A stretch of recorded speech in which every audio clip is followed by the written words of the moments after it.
ওকে বলেন পেপার দেখাইতে। ওটা একটা চক্রের সাথে জড়িত।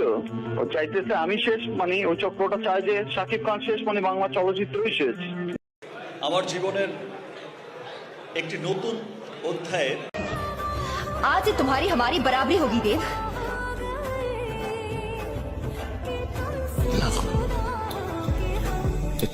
হঠাৎ আবার কি ঘটলো ঢালিউড পাড়ায়? টাকা থামতেছে, কত টাকা পেয়ে এমন করতেছে, খালি কি করতে বলেন? এত বছর পর কেন এসে করতেছে? আমার কাছ থেকেও টাকা খাইছে কয়েকদিন আগে 12 লাখ টাকা। আর হোয়ার ইজ স্টুপিড। হঠাৎ অপু বিশ্বাসের উপর ক্ষিপ্ত হলো সাকিব খান। রহস্য জানালে অবশ্যই চমকে যাবেন আপনারাও। আরশাদ আদনান বলেছেন এবছরই বিয়ে করছেন শাকিব খান। আর কি বলবেন আপনি? আদনান ভাইয়া হঠাৎ সাকিব খান ক্ষিপ্ত, আর এই পেছনের কারণ শুনলে আপনি সত্যি অবাক হবেন। আজ আমরা জানবো সেই গল্প যার মধ্যে আছে প্রেম দ্বন্দ্ব এবং অবাক করার টুইস্ট। সাকিব খান এখন তো ক্লিয়ার হয়েছে যে সমস্ত কিছু আমি বেশ কিছুদিন ধরে বলছি যে গণমাধ্যমকে আমি আমার ব্যক্তিগত কোনো কিছু আসলে বলতে চাই না, কারণ ব্যক্তিগত ব্যাপারগুলো আমি আমার পরিবারের কাছে মাথাটা উঁচু করে দাঁড়াতে পেরেছি। দিন শেষে এইটুকু অপু বিশ্বাস একসময় ছিলেন বাংলাদেশের সবচেয়ে আলোচিত ব্যক্তি, কিন্তু 2017 সালে হঠাৎ বিচ্ছেদ।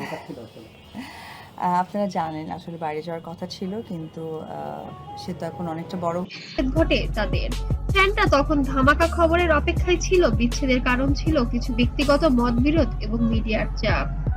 যে আমাকে অনেক সময় অনেকে সংসার ভাঙার জন্য দায়ী করা হয়, অনেকে করেন, সবাই না। সাকিবের কোনো মোমেন্ট মিস করেন? এখন তো ছোট সাকিব আমার সামনে ঘুরে কিছু বছর পরে তারা আবার একে অপরের সঙ্গে দেখা করতে শুরু করেন, কিন্তু সম্পর্ক এখনো ফ্যানদের চোখে রহস্যময়। আর আপনারা জানেন এর আগে বুবলির সাথে হয়তো অপুর একটা ক্ল্যাশ হয়েছে, অপুই করেছে অপুর সেটা। সম্প্রতি তাদের ছেলে আব্রাহাম খানের জন্মদিন উদযাপন করতে দেখা যায় একসঙ্গে, কিন্তু ভিডিওতে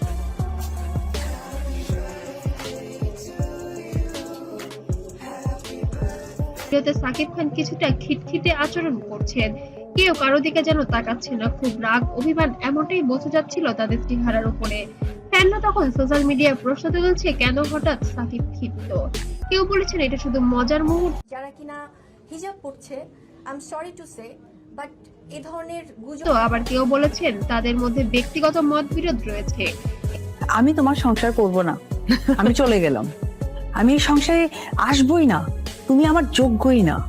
এখানে আসল রহস্য হলো ভিডিওতে দেখা যায় অপু কিছু এমন মুহূর্ত উপস্থিত ছিলেন যা সাকিবের মনোভাবকে প্রভাবিত করে। নিয়ে মিথ্যা কথা বলে ভিডিও বানাচ্ছে। আমার মনে হয় এটা আমাদের ইসলামকে অবমাননা করা। নেটিজেন বলছেন সত্যি কি? এখন আসি বড় টুইস্টে। মিডিয়ায় রিপোর্ট করেছে সাকিব খান অপু বিশ্বাসের সঙ্গে রেগে গেছেন, কিন্তু প্রকৃত ঘটনা হলো ভিডিওতে সাকিব শুধু একটি ছোট বাচ্চার ভুলে একটু খিটখিটে ছিলেন। মিডিয়া এবং সোশ্যাল মিডিয়ার ভুল ব্যাখ্যা এই গল্পকে বড় করে তুলেছে। সাকিব ও অপুর বিশ্বাসের সম্পর্ক সবসময় জটিল। তারা একে অপরকে ভালোবাসেন, কিন্তু ব্যক্তিগত মতবিরোধের মাঝে মাঝে সমস্যার সৃষ্টি করে। তবে আমি বলেছি না আমার লোক বলেছে, তো এটা কে বলেছে ভাই? আমরা তো অধৈর্য অতিষ্ঠ হয়ে গেছে। ফ্যানরা খেয়াল করুন, ছোট ছোট দ্বন্দ্বের মধ্যেও তারা সবসময় একে অপরকে সমর্থন করেন। এবার আসি দ্বিতীয় টুইস্টে। সম্প্রতি একটি শুনেছি তো একজনের কাছ থেকে দুজন এই বিষয়টা কিন্তু ছোট ভিডিও ভাইরাল হয়েছে, যেখানে দেখা যায় সাকিব খান জন্মদিনে অপু বিশ্বাসকে ঘিরে কিছু রহস্যময় কাজ করেছেন। এটা ফ্যানদের মধ্যে আবারও কৌতূহল সৃষ্টি করেছে।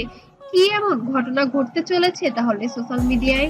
ফ্যানরা সোশ্যাল মিডিয়ায় মন্তব্য করেছেন, কল্পনা করেছেন এবং মজার মিম বানাচ্ছে। কেউ আবার বলছে এটি একটি সাধারণ পারিবারিক মুহূর্ত। একদম মন থেকে প্রাণ থেকে মানুষের জায়গা থেকে বললাম যে এই যে নাটক, এই যে ফোকাস খেলা, এই যে কি আমরা জানি না, কিন্তু এই সমস্ত ঘটনাই সাকিব অপু জুটিকে আরো আলোচনাযোগ্য করে তুলছে। আপনি কি ভাবছেন এই রহস্যের পেছনে আসল ঘটনা কি?